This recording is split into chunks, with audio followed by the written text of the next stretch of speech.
The Angels fall just short of more late inning magic, but let's be honest, the story of tonight's game was another dominant outing from one of the rising stars in all of Major League Baseball. We'll discuss Luis Gil shutting down our Halos on tonight's edition of the Locked On Angels Postcast. You are Locked On Angels Postcast, part of Locked On Sports Los Angeles, on the Locked On Podcast Network. Your team every day. That's right. Just like the intro said, this is the Locked On Angels Postcast coming at you live, as always, directly after every single Angels game here on the Locked On Los Angeles YouTube channel and after the fact, both on the channel and wherever you get your podcasts. The Angels, they had me for a second there. They probably had you for a second there too, thinking there was more late inning heroics, more late inning magic, just like we saw last night.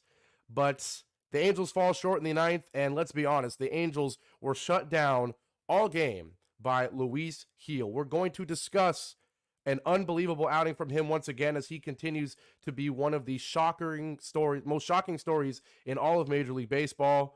We'll discuss a solid outing from the entire Angels pitching staff once again, maybe a little lucky at times. We'll get to that. And I will tell you why Kevin Pillar needs to be in the lineup. He wasn't in it. I get it. They're worried about platooning him against righties and lefties and all that. But based on how the end of the lineup is doing for the Angels, get that man in every single day. If you don't know who I am by now, what's going on, everybody? I am Gavin Carlson. 4 years as a credentialed journalist in the Los Angeles area, specifically covering UCLA sports with the Daily Bruin. I've interviewed all your favorite Bruins if you are a fan of UCLA. But of course, I'm here on the Postcast. Once again, this is Postcast number 7, and the Angels are now 2-5 in the history of the Postcast. But I'm here to discuss our Angels, of course. Shout out to Daniel, who continues to be in here every night. Shout out to everybody who continues to be here every single night. Hey, we're just getting this thing started, like I said, less than a week into this thing, and I'm really, really excited to be the Postcast host. The support has been great so far, so please leave a like if you're here. Leave a comment right now if you're watching live. I will respond to every single comment, so please let me know what you thought of tonight's game. And before we dive into this one, and before we dive into that unbelievable start from Luis Gil that shut down our Angels, a quick shout out to today's sponsor, eBay Motors. From brakes to exhaust kits and beyond, eBay Motors has over 122 million parts to keep your ride or die alive. With all the parts you need at the prices you want, it's easy to bring home that big win. Keep your ride or die alive at ebaymotors.com. Eligible items only, exclusions apply, eBay guaranteed fit, only available to U.S. customers. And I'll be honest, before we jump into this one, unlike, Anthony Rendon, I feel like coming out hot right away and dropping shots. But unlike Anthony Rendon, I'm playing through a bit of an injury. That's an exaggeration, but if you can't tell, a little under the weather, slight cold. That's what happens when you're a college student and you got 3 weeks left until you graduate and you're getting through midterms and finals and all that. So if it sounds a little nasally or a little congested, that's why. But enough about me. Let's dive into this one, and let's dive right into the matchup between the Angels lineup and Luis Gil. Now, if you didn't know who Luis Gil was coming into this one or how to pronounce his name, it looks like Gil, it looks like Jill, but apparently it's Gil. He's been unbelievable, okay? Maybe you don't know about him, so I'm going to tell you about him because I was not going to come into this one based on how good he's been, and clearly I won't, okay? So I'll break some stats about who the Angels faced in this one in case you didn't know. And, just so you're not like, oh, this is all the Angels for terrible. Of course, the Angels lineup is nothing special. We know that. Oh, know that. But I want to talk to you about the guy they just faced because he has been unbelievable. In his last start in May now, but in the previous 5 starts in the month of May, a 0.59 ERA. 0.59. Wow. How?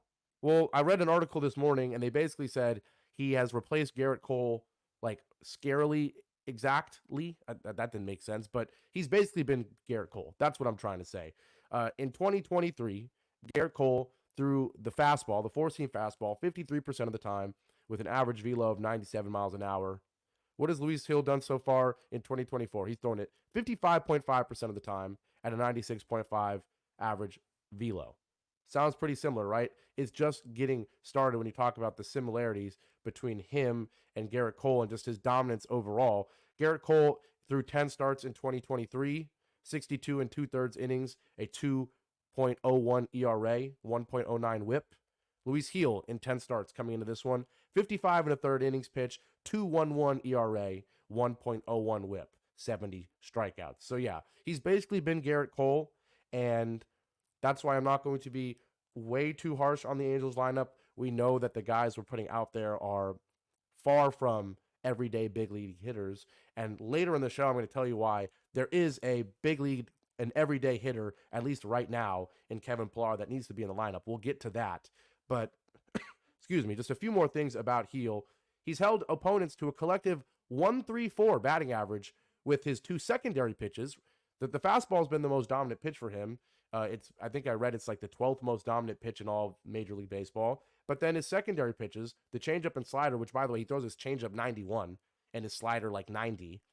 Yeah, you're hitting 134 against those two pitches, which is fifth in Major League Baseball. And his overall batting average, 143, which is by far the lowest in Major League Baseball. The next best, Ranger Suarez at 171. Luis Gil, a 143. And he was dominant once again tonight against our Halos. If you didn't watch the game, you didn't really miss much in terms of the Angels offense. Let's be honest. Just 3 hits and really nothing really happening until Luis Gil was taken out of the game. And there was a little bit of ninth inning magic, which I don't really know why the Yankees took Luis Gil out. Thank you for that. But in the ninth inning, once they did, the Angels were able to get a single from Luis Rengifo. So one of their 3 hits coming in the ninth inning. Then they got a walk on Taylor Ward, but then they get 2 groundouts, one of them being a double play by Willie Calhoun. But really, the takeaways in this one in terms of the hitting for me, it's not really the approach. I know that we've been promised that we're going to play small ball when we're the Angels. We didn't run into a bunch of dumb outs like we've done in games past, so you get a pass for that one. But Gil just looked so ridiculously comfortable. The ERA drops to 1.99. He's now 7-1, and he never looked like he was breaking a sweat. Although, as we know, with those gray Yankee uniforms in 2024, Fanatics, whatever, whoever made those jerseys, you can see the sweat pretty easily, let's be honest. So even though you could see some sweat in the jerseys, didn't look like he was breaking one very much. Looked very easy for him, and just so efficient, so efficient. I think at one point he finished the 5th inning with under 70 pitches. If you look at his baseball savant, and I'm not going to bore people too much with it, let's just say red is really good, blue is cold or really bad. Like 18 of the 20 things are like bright red, 99th percentile in terms of pitching run value, off-speed run value, fastball run value, expected batting average, expected ERA, fastball velocity, just everything.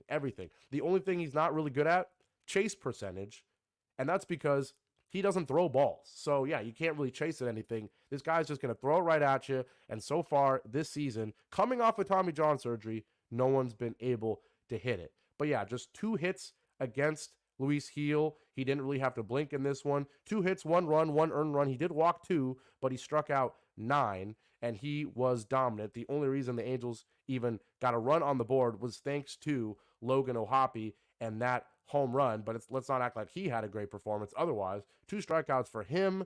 We had 3 strikeouts for Joe Adell, the hat trick once again. He continues to absolutely fall off the face of the earth after a really, really solid start to May.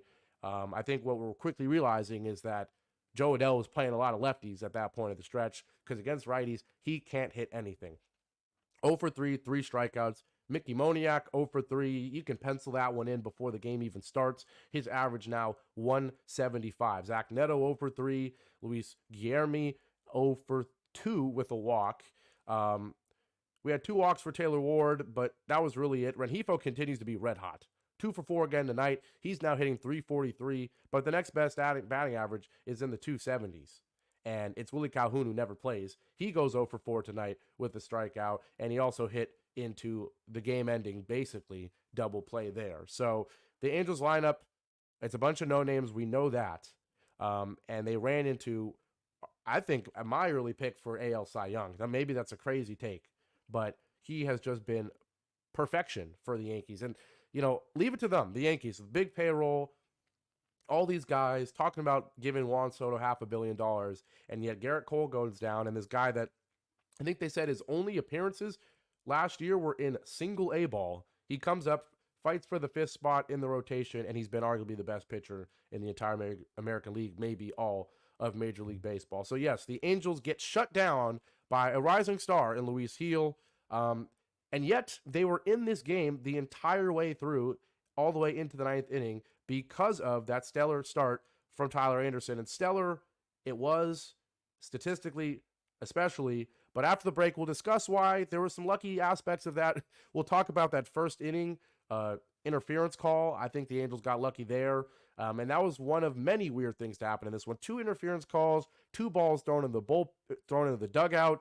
Volpe gets an inside the park home run, basically on a triple with an error. We're going to discuss the pitching performance from the Angels staff, which was overall quite good, after we take our first quick break here on the Locked On Angels Postcast. Once again, I'm Gavin Carlson. You're listening to the Locked On Angels Postcast live on the Locked On Los Angeles YouTube channel. We'll take a quick break, and we'll be right back. Today's show is brought to you by Prize Picks. Now, if you don't know by now, I am a #1 fan of Prize Picks. We'll get into my Prize Picks slip later in today's show, just like we do on every show. If you were here yesterday, you know that I was egged on into fading the Angels in my Prize Pick slip once again, as I did yesterday, because the theory was that led to an Angels win. Well, today it didn't, despite me fading the Angels, so maybe I'm just going to go back to trying to make my own picks. But anyways, spring training is very much over, and baseball season is very much officially underway, so don't miss your chance to add your favorite players from the diamond in your Prize Picks entries. Whether it's strikeouts, RBIs, or first inning runs, take your pick of more or less and add them to your Prize Picks entry today. Now, if you don't know what Prize Picks is, despite me constantly telling you about it, it's America's #1 fantasy sports app with more than 3 million members. It is the easiest and most exciting way to get in on the action while you watch your favorite sports and players. You just pick more or less on 2 or more player stats and watch the winnings roll in. It's also playoff time in the NBA, and you can get in on the playoff action and win up to 100 times your money on Prize Picks as you and the world's best players take the game to a new level during basketball's postseason. Now, what do you have to do to join me and 3 million other users? Simply download the Prize Picks app today and use code LOCKEDONMLB for a first deposit match up to $100. Now, I'll tell you, I've had Prize Picks for a while. I did not get any deals like that, so take advantage. Download the Prize Picks app today and use code LOCKEDONMLB for a first deposit match up to $100. Prize Picks. Pick more, pick less. It's that easy. Once again, you're listening to the Locked On Angels Postcast, coming at you live from the Locked On Los Angeles YouTube channel. I'm Gavin Carlson, and the Angels fall just short, 2-1 to the Yankees. I read the stat today that in their last 9 games coming into today, their last 11 games against the Yankees coming into today, 9-2 in Anaheim when the Yankees come to town in their last 11, and they were looking to get another series win, their first series win at home. If they could beat the Yankees tonight, they can still win the series against the Bronx Bombers if they win tomorrow and still clinch that first home series win of 2024. The Angels are now 21-34. They are now back to 13 games under 500 at home, and we're not going to rant about the home record anymore. I think everyone knows it by now. What we will talk about is the pitching performance, because tonight Tyler Anderson continues to just drop that ERA, continues to, pitch very solidly for the Los Angeles Angels, and probably, let's be honest, and let's hope, as long as management doesn't get disillusioned by a win like last night, let's hope, with all due respect, and he's been amazing, but let's hope Tyler Anderson is traded at the deadline and we get some prospects, because, gosh, I think a lot of teams would want this guy, a lefty, a lefty starting pitcher, so valuable. Get a couple prospects. I don't think we're going to get anyone ready to play Major League Baseball on elite level right now, but that's fine. The Angels aren't challenging for anything. Go get some valuable prospects. But Tyler Anderson in this one, 5 innings pitched, 4 hits, 6 walks, though. And I said it in previous podcasts, I'll say it today. I don't want to just be a guy who reads the box score and says, hey, 1 earned run, good performance. good performance. I don't know what that voice was, by the way, but 6 walks and got out of a couple jams partially due to luck. So I'm not going to act like it was a stellar performance. This is the type of performance that you say, thank you, Tyler Anderson, for doing that. Now let's go run and trade you at the deadline for picks or for prospects, hoping that people just look at the box score. But if you didn't watch this one, or if you watched this one a little late, things got started right away. Like right away. Anthony Volpe made it 21 straight games with a hit for the Yankees, leading things off with a base hit. And then Juan Soto walked, as he does so often. I heard yesterday more walks than strikeouts last year. I think most people know that. Then Aaron Judge walks, won his first of 2 walks in this one. We'll talk about that later because I had him to have a good game, and he didn't in terms of prize picks. He just had walks. But bases loaded, nobody out to start this one because of a Volpe single and then back-to-back walks to Juan Soto and Aaron Judge. And, bases loaded, nobody out. I think most people were expecting the Yankees to win this one. The Angels maybe got a fluky win yesterday. But, oh, geez, is it going to start like this? Bases loaded, nobody out against the Angels' best pitcher all season, and they're just going to come through with all those Yankees fans on the third baseline and just celebrate from inning 1? And instead, we get chaos. Because Giancarlo Stanton, first off, the most polarizing guy still in all of baseball at times, because you know how the potential's there. You know he's had some of the best home run hitting seasons ever. But with the bases loaded and nobody out, you get a first pitch changeup right down the middle and you pop it up. Like, the only thing you can't do is pop it up. And the baseball gods really penalized Stanton and the Yankees for that first pitch pop-up because, no, not only was it called an infield fly rule, not only was it just going to simply be Stanton out, but instead, if you didn't see, I'll try to describe it for you, the ball's right around second base, kind of right behind second base, and Neto's looking up at shortstop to catch the ball, obviously, and he misreads it, to be honest. He's probably too far forward by about 2 feet, and he doesn't realize it till pretty late.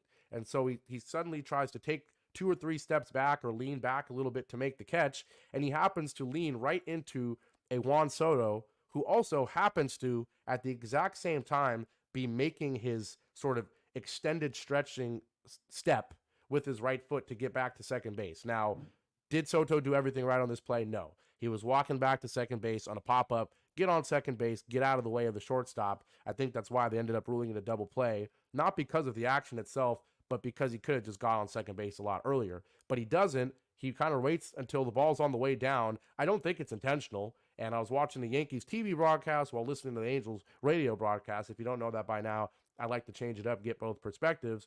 But, of course, the Yankees broadcast was saying, oh, come on, there's no way he meant to do that. This should not be an out, or an out on Soto as well. It should just be, they were trying to make up baseball rules on the broadcast. Hey, they should just blow the play dead, as if there's a whistle in baseball. Well, this isn't football all of a sudden. But they're saying blow the play dead the second the infield fly rule is called. It don't work like that. Instead, Soto lunges for the base right as Neto is trying to catch the ball and kind of adjust. And both players were in the wrong, but ironically, it benefits the Angels really, really well because not only is Stanton called out for the pop-up, but Juan Soto is called out for interference. Neto did not catch the ball. In fact, he got kind of flipped. And so, yes, it was kind of a really, really weird play. But instead of it being it goes from bases loaded, nobody out, and disaster on the way for the Angels to 2 outs, nobody scores, just runners on the corners with 2 outs, and Verdugo grounds out to end the inning, and Tyler Anderson ends up with an unscathed first inning. Miracle there. One other thing to note, Aaron Boone was ejected. The sky is blue, because if there's an even remotely questionable call, Aaron Boone is going to get ejected.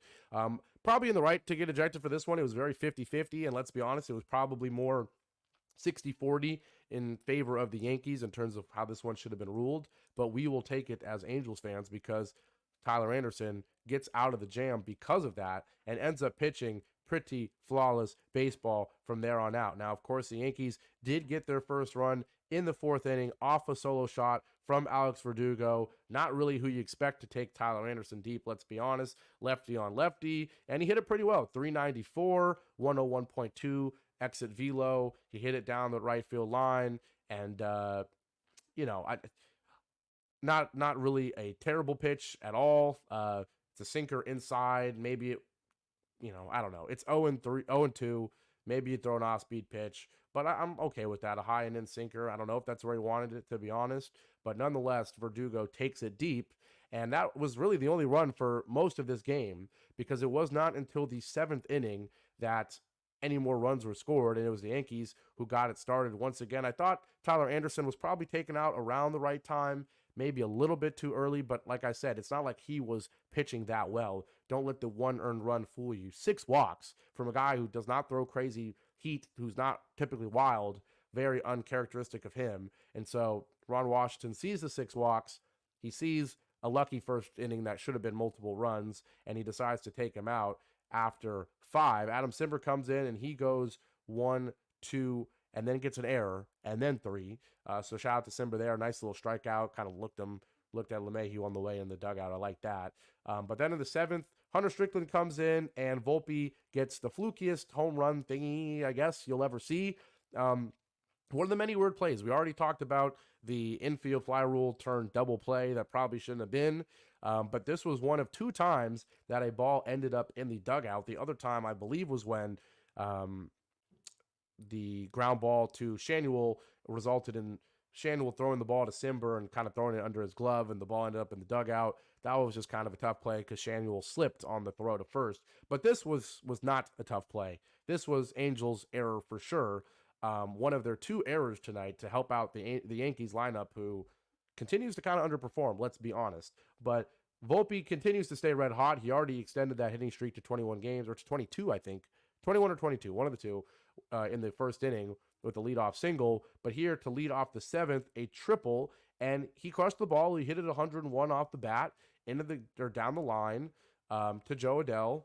They make the relay, and Rengifo just kind of throws it kind of near Guillerme at third base, kind of in a tough hop, and at the same time, Volpe's diving into third, and Guillerme's trying to field it, and it ends up being a throwing error by Rengifo, and Volpe, because the ball goes in the dugout, he gets to get up, he dived in the first, looks up, oh, I get to go home? Oh, okay, and he laughs as he walks in home. Once again, the Yankees continue to laugh at the Angels whenever they can. The fans were loud again tonight, and this time they got to be loud all the way through the end of the game. But yeah, it was an otherwise okay performance from the bullpen. That kind of Hunter Strickland obviously gave up a triple fair and square there, but kind of fluky otherwise. He did well. He grounded out Soto, struck out Aaron Judge, strikes out Verdugo. So Hunter Strickland continues to be solid. Contreras, I don't know about solid. He's a little wild. He walked 2 guys, but he gets 3 flyouts, kind of hard flyouts to some degree, loud outs, but he's a young guy, Contreras, and you're just trying to pray he throws strikes, to be honest. Garcia in the 9th gives up a leadoff single to Juan Soto, but then he goes 1, 2, 3 because of double play. Thank you, Stanton. You continue to be really, really bad at times. But, well, that'll be it for the discussion of the pitching staff. Once again, Tyler Anderson probably got lucky. The stat line will be more generous than he probably deserved. That first inning could have easily been 2, 3 earned runs when you load the bases with nobody out on 2 walks with the type of lineup you're facing. But the fluky play gets him out of that. Aaron Boone gets ejected. You get out of the inning, and the ERA is now at 2.47. It says 5-5, but MLB is looking, and some of these contenders, some of these teams that might need a lefty, think of I think the Baltimore Orioles or something, pair him with Corbin Burns, you get Tyler Anderson, and hopefully you get some pieces of that amazing, AAA staff, minor league staff in Baltimore. But maybe Tyler Anderson, hopefully you get a couple more good before the trade talks really start heating up.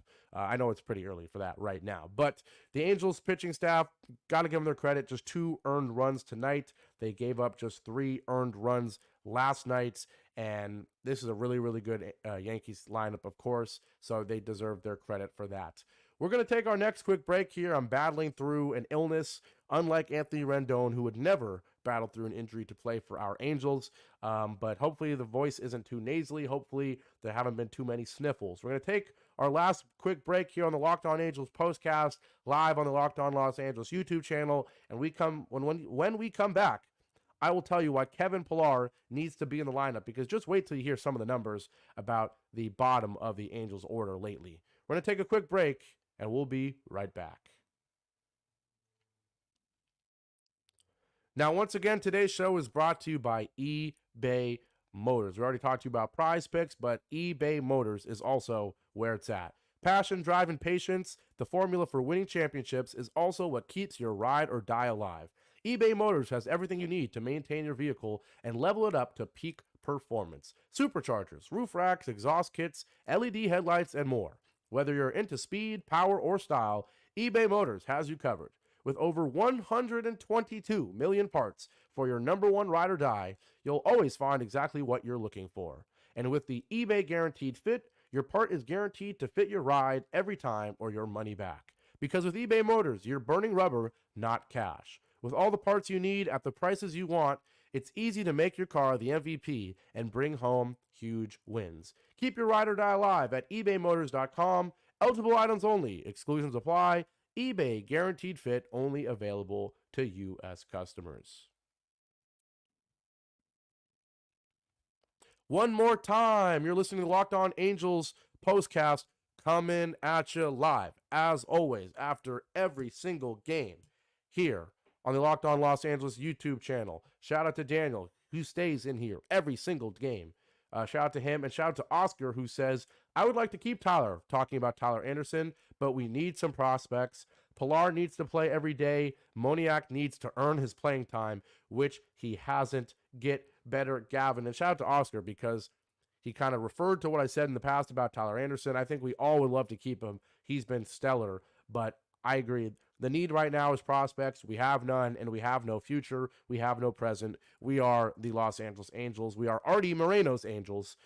We have no future. We have no present. So let's at least get a future and trade Tyler Anderson, because a night like tonight shows you why you can't. There's no logical argument for keeping Tyler Anderson. Not only does he have a performance that's probably lucky to some degree, only giving up one earned run, but even when he does, you still lose the game, because look at the guys hitting, and that's what we're going to get to next. But yes, I totally agree. We need some prospects. That needs to be the priority. I would be surprised if they keep him. Also, not the cheapest contract either. So killing two birds with one stone there. But yeah, as Oscar said, Pilar needs to play every day. Moniak needs to earn his playing time, which he has, and he also says, get better, Gavin. Appreciate that, Oscar. Hopefully I'm not too nasally on this Wednesday night. But let's talk about Pilar needing to play every day and about Moniak needing to earn his playing time, because that's exactly what I want to talk about here. I don't need Ron's report card today.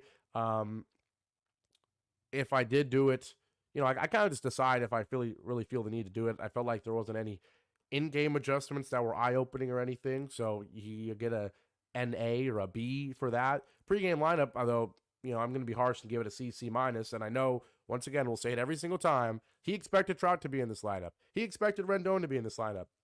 He expected Drury to be in this lineup. Heck, he even expected Miguel Sano to be available.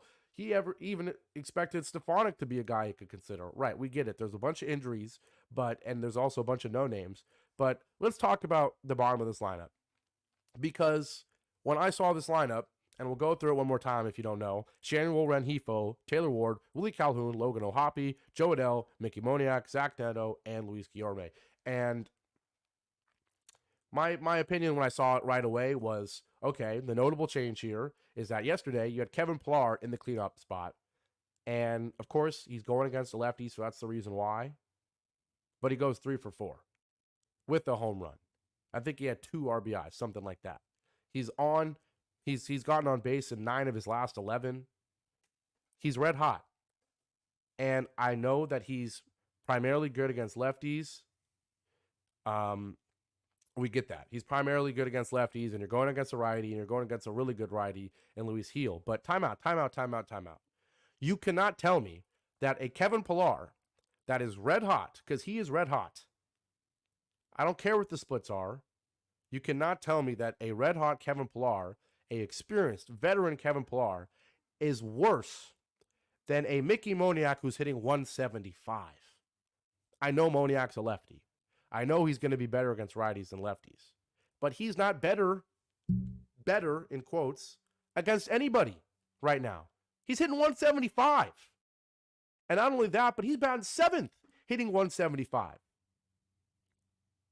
I don't really see the justification for putting him above Neto or Guillermo. I know Neto is a righty, but not only is Mickey Moniak hitting 175, and when he goes up I'm just ready to put my head on the pillow and go to bed. Like, the last at bat, he had a couple foul balls. He worked a full count. You know he's not getting on base. And cool, because he's a lefty, he's not going to strike out as much, but he's not really getting the ball in play with any remote, threat. It's not serious contact ever. So why not have a Kevin Pillar in there who not only is a veteran, and so I'm more confident that Kevin Pillar tonight comes in, whether he's batting at the cleanup spot or whether he's batting at 7th where Mickey Moniak is, he's going to go in there and at least say, hey, this guy, Luis Gil, he throws a fastball 55% of the time. All right? I've been in this league long enough that I can choke up my bat a little bit and try to poke a fastball to right field. Mickey Moniak has not shown this year, in recent times at all, that he is smart enough, experienced enough, hot enough right now at 175 to even choke up the bat and poke the ball to left field as a lefty. At least Pillar is going to try to do that. Not to mention, what a lot of people have been saying is Pillar's been a leader for the Angels outfield. Got young guys out there. I know you have Taylor Ward, but let's be honest, I don't think he's been much of a leader in the field. Now, he gets a big hit yesterday, but Pillar, he's a team guy, and he's been through a lot. He's been on so many teams. He should be in the lineup. You should reward him for playing good baseball and for being a good leader. And I get the Angels are in this in-between here where half their lineup is 55 years old and half of their lineup is 15. And so you'd rather have Mickey Moniak because you're 21 and 33 coming into this one. Why have another 50-year-old, no offense, Kevin Pillar, another old guy in there? Have a young guy. But if the young guy is going to show up and be the equivalent of having a bat on your shoulder and not taking it off 0 for 3 every night, pencil it in before the game even starts, start putting it in Sharpie halfway through the game, what's the point? And I know Willie Calhoun has been hot at times. He's really struggling lately. And you could argue that his struggles are because he was no longer in the lineup every night. When he was playing well, it's because he was in the lineup more often. So now you take him out. And how is Kevin Pillar good enough to be a cleanup hitter the night before, but then not even good enough to be in the lineup? Right? None of it adds up. You're good enough to be the cleanup hitter the night before. You go 3 for 4, but suddenly you're not good enough to be in the lineup. That doesn't make sense. It really doesn't make sense. Especially when your replacement is a guy who's hitting 175. And I haven't even talked about Joe Adell yet. Nick King in here saying should have pinch hit Kevin Pillar for Calhoun. Yeah, and Calhoun grounds out into the double play. I get it, Calhoun. He, at times this season, has been hot against righties. We know that's what he does. But yes, it's tough there. You ground out into the double play. But to be honest, I'll put it back up. You're never going to pinch hit him in that situation because it makes you look foolish if you have a guy in as the cleanup hitter against a righty's still in the game, and then you pinch hit for him, right? That just doesn't make sense logically. But I'm with you that I would rather see Kevin Pillar hitting at that moment than Willie Calhoun. So that goes back to the moral of the story being he should be in the starting lineup. Nick King says, my thoughts exactly, probably just to my entire rant about why Mickey Moniak should not be in the lineup. Once again, Oscar said it too. Moniak needs to earn his playing time. I haven't even gotten into Joe Adell's. We're at 33 minutes. I thought this was going to be a shorter show. I'm like, I'm feeling under the weather. But the Angels always give you something to talk about, even in a kind of snoozy 2-1 game. Because not only is Mickey Moniak hitting 175, but Joe Adell's average continues to plummet. It continues to plummet. Coming into this one, he had one hit in his last 24. And then he goes 0 for 3 again tonight. And this is, again, where the lineup construction makes no sense. How is Joe Adell, who is hitting 211, so he's been no good overall, who is only hitting 211 because he's much better against lefties, by the way. I know at one point, man, that during Houston, after that home run and the national Twitter, all those accounts were saying Joe Adell leads the league in slugging or OPS. I think it was slugging against lefties. That's the guy who should only be playing against lefties, not Kevin Pillar. And I know that you'll never take Adell out of the lineup. Ron Washington, we talked about it 3 days ago. He said the reason Adell's going to break out this year is because he's finally going to have 500 at-bats. And we know that Trout on the TV broadcast said that Adell shows up earlier than anybody to the park and has the talent to be amazing and is more athletic than anybody.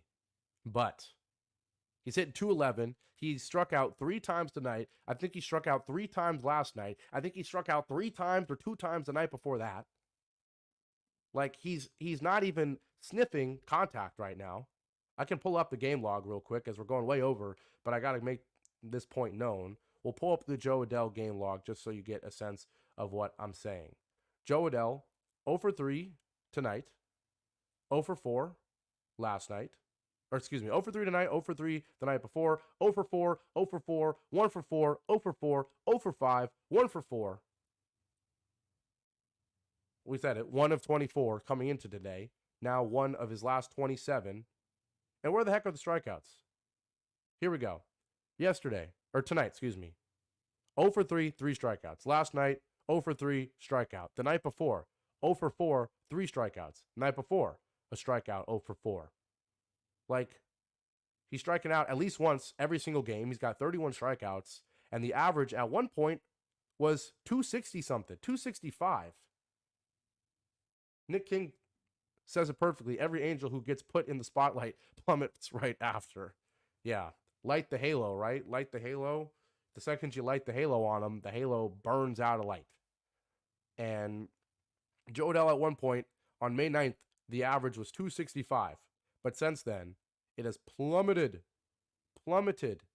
And outside of one relatively big night against the Rangers and one big night against the Astros, where even in that one night, he was just 1 for 4, but it happened to be a home run. Other than those two nights, the average has plummeted every single time, and he's now 211. He's hitting 141 in the month of May. So maybe, I know you want him to play every night for his confidence and whatnot, but maybe it's time he gets a day off. Because I think he's played in like 10 straight games for the Angels. The first 2 of this Yankees series, all 3 of Cleveland, played 3 against Houston, he played 3 against Texas. He's basically playing every night, which we're learning more and more is not the way to develop players that should be in minors still. Joe Adell, maybe not. We know he's been in there plenty.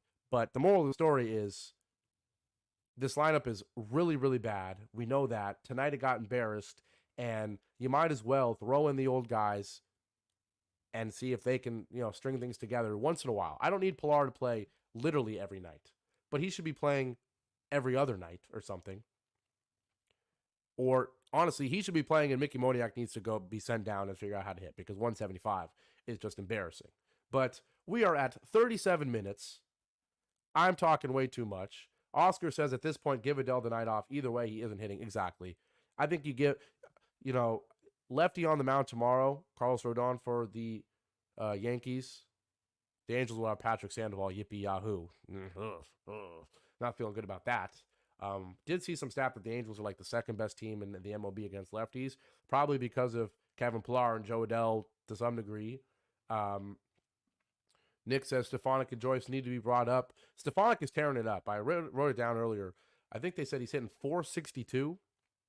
Excuse me, I have to cough.